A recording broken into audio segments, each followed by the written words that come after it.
Hey everybody, my name is Jim Farmer. I'm the festival director of Out on Film, Atlanta's LGBTQ film festival. One of the great films that you can see as part of this year's festival, which is our 36th annual, is Artist Unknown. Let me read a brief description, and then we're going to talk to the writer, main producer, and director, Cinder Chou.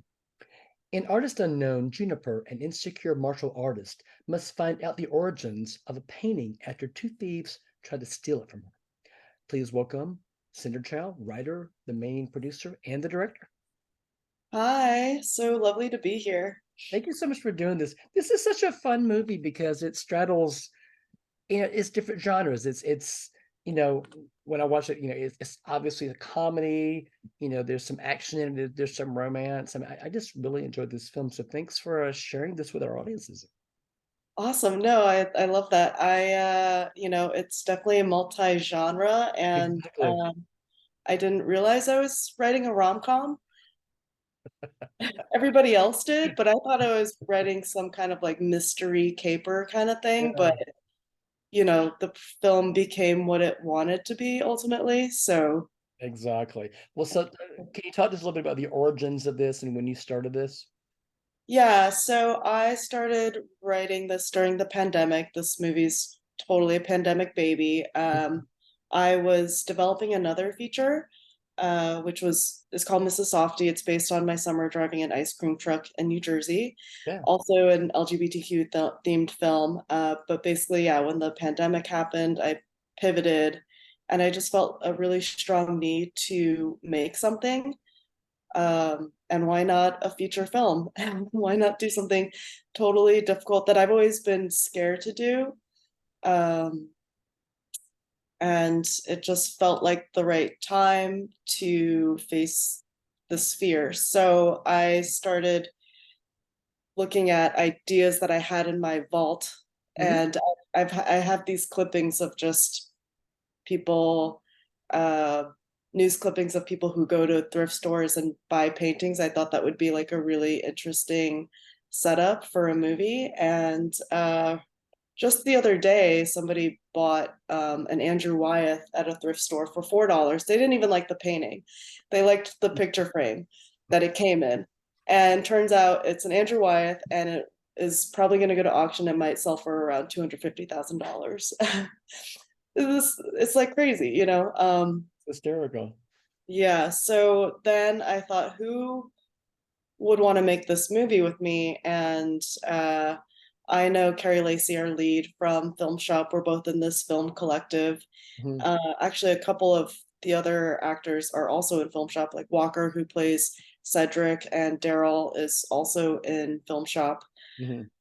I didn't mean to just cast my friends. We did have a casting director, but for some reason, you know, I wanted to cast them. I thought they'd be good, but I did do a search and then ultimately landed on them. But um yeah, so that was kind of the origin of it.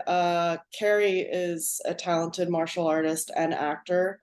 So I kind of built the whole character of Juniper around her talents. I think she has this really vulnerable quality Mhm. that I thought would be a really interesting lead character in an action movie, because I feel like a lot of action movies have a protagonist that's like, yeah, I'm gonna fight the bad guy. I'm super confident. So I just thought, what if she's not confident? What if she's an insecure lady who's had a series of relationships and she's kind of just down on herself? And then, yeah, I like stories where uh, something random happens and then they have to like face themselves Yeah. basically. So, So when did you realize that your art heist comedy wound up being a romantic comedy? When did you realize that that was happening? well, people on set would tell me, because they would, a few of my actors were like, what's the tone, what's the tone? And I'm like, it's quirky, it's offbeat. I thought it would be kind of slightly camp, but Yeah. it kind of wasn't until we got to the rough cut stage. Hmm. Because I think I fought the idea of rom-coms because so many of them are formulaic and you kind of know what's going to happen. And I just thought that as a story was kind of not that interesting.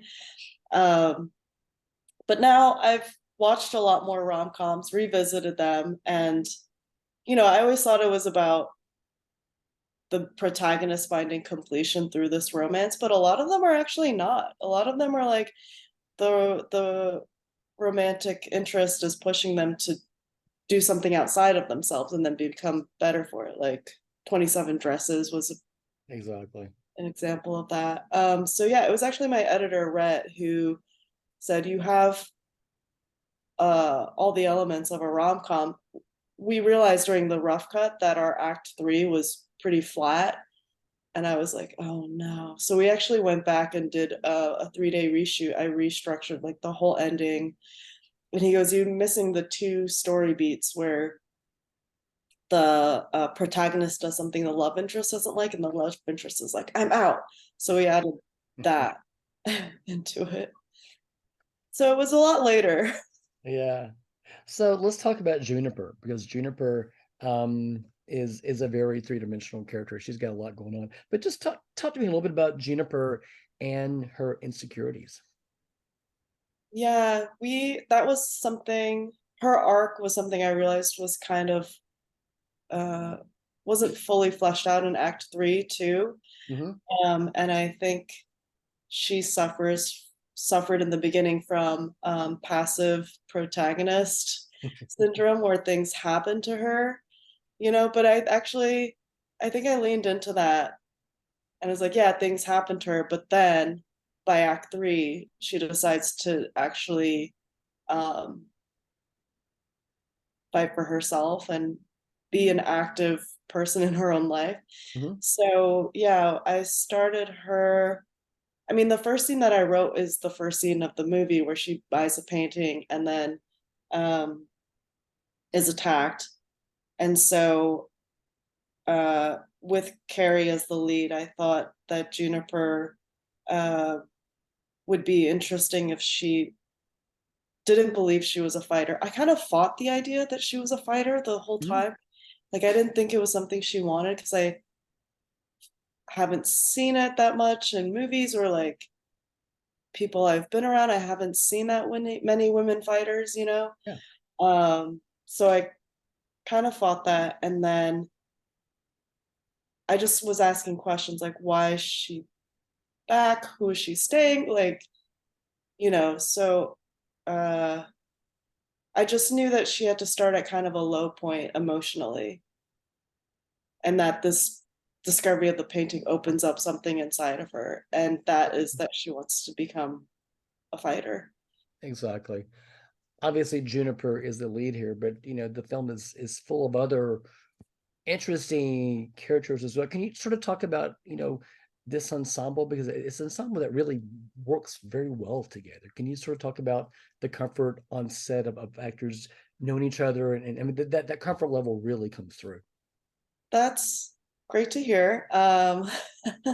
Because I think the film relies heavily on the love between Juniper and Penny and the believability of that. And it was not coming, it did not feel believable on the page. Like Okay. on, on the page, we were like, yeah, Penny's kind of manipulative and you can't trust her. And this is a doomed romance. But I think because Carrie and Sonia have such a great chemistry, it just worked. Like, and now I feel like it's the strongest part of the movie. Yeah.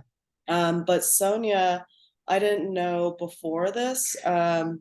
We actually did a big casting search for her, and then Carrie said we should ask her to read. And Carrie had heard of her because we just knew her in the indie film scene. But Sonia had moved to LA at this point, so we just asked them to read, and then they read it so well. I was like, oh man, I'm gonna have to fly them out now. So that's what ended up happening. But yeah, now Carrie and Sonia are really close. There was so much giggling on set. It was so hard to work with them. They're just so funny. But yeah, Daryl I knew from Film Shop. He's just such a great improver. I would just let him improv some of the lines. I mean, most of what's in the movie is what was written, but he could just keep going for minutes, and I would let him. And people are like, "Are you gonna like, are you gonna say cut?" And I was like, "I can't believe he's still going." You know, he's such a great Yeah. performer. He's also a writer director, and so is Walker too. Well, Walker's a writer actor. But yeah, Walker's such a great bad guy. He can kind of play it both comedically and scary. Hmm. Um, so yeah, everyone really got along. Can you talk about the importance of authenticity and representation? Because I know that when I was growing up, I mean, which was a very long time ago, I mean, I saw very little representation, and what I did see was very tragic. It was very one-dimensional. And hopefully now, well, not hopefully, we are reaching a point right now where there is representation in the work that we're seeing. So, can you talk about why that is so important to tell authentic stories? Oh, definitely. As you said, growing up watching LGBTQ films, so many of them were tragic, and we definitely needed those at the time. We still need those Mm. um, stories about how difficult coming out is. But what I did want with this film is just a different kind of story where we're the main characters. And it's we can also live these like outlandish and surreal kind of storylines. We're like full beings. We have full range of emotions and stuff like that. And I thought it was important to have both the leads be in the queer space where they have relationships with men and women, and not have it be like a big deal, or it's just kind of accepted. um yeah, I think film can it's our imaginations and our dreams and our idealism leads us. So uh you know I think sometimes our movies are like years beyond where we are. Hopefully, hopefully we're imagining a better future. Exactly. I know that we talked about this briefly, but again, I just love how this film just jumps genres, because there's a lot of times when you're watching one kind of movie, it's that kind of movie. It may be a good movie, but it's one kind of. What I like about this is it just really just jumps genres so fluidly. The comedy, the action, the heist elements, and it's very seamless. I mean, and you so as you said, it was not something you necessarily intended, but when you watched when you and your crew watched the finished project, you're like, oh my God, this really works here, here, and here. Yeah, I think that was a lot to do with the editing, because we had to temper some of the elements so that it didn't sway too big in one direction or another direction. It's a lot about balance. We definitely had to like kill our darlings and keep the pacing and the story tight. Exactly. Which is so hard. There are scenes that, like, some of my favorite scenes have been cut from the movie and they exist in my mind, but they had to go. They just had to go. It is, now that we're starting our festival run, we've done two festivals so far. So it's really interesting to see what people respond to. I'm like, oh, I didn't intend for that to be funny, but I'm glad it's getting laughs. Uh, Exactly. So as you mentioned, the film is fairly new in its festival run. What's next for the film and its festival run, and down the line? And what are you working on next? So yeah, we have quite a few festivals. The next one is going to be the Iris Prize LGBT plus film festival in Cardiff, Wales. Congratulations. I'm on the jury for short films for that, which is cool. I've been getting to watch a lot of amazing films by LGBTQ plus filmmakers. Then we're going to Fort Lauderdale. We have the Seattle Queer Film Festival. Um, feel like there's another one. Oh yeah, there's the Artist Forum Festival, the Moving Image in New York, and then Bushwick Film Festival. So we've got a lot coming up, which is great. Right now we're just trying to find a distributor for the film. We don't have one yet. But yeah, so I'm full in on this festival journey. I can't even imagine making another film right now. Mostly Mostly because of Post. I think Post is such a beast on a feature film that even on a short film, I'm like, oh God, I don't want to be in the edit room right now. So writing is great. Just I'm writing for fun. So I think next I'm gonna be working on Mrs. Softy as my next project. That's great. That's good. I'm so happy we're showing this. The film is Artist Unknown. I think audiences are really going to enjoy it. The writer, major producer, and director is Cinder. Thank you so much for sharing this with our audience, and thank you so much for taking time to talk to us. Thank you so much. You have a great rest of the day. Bye.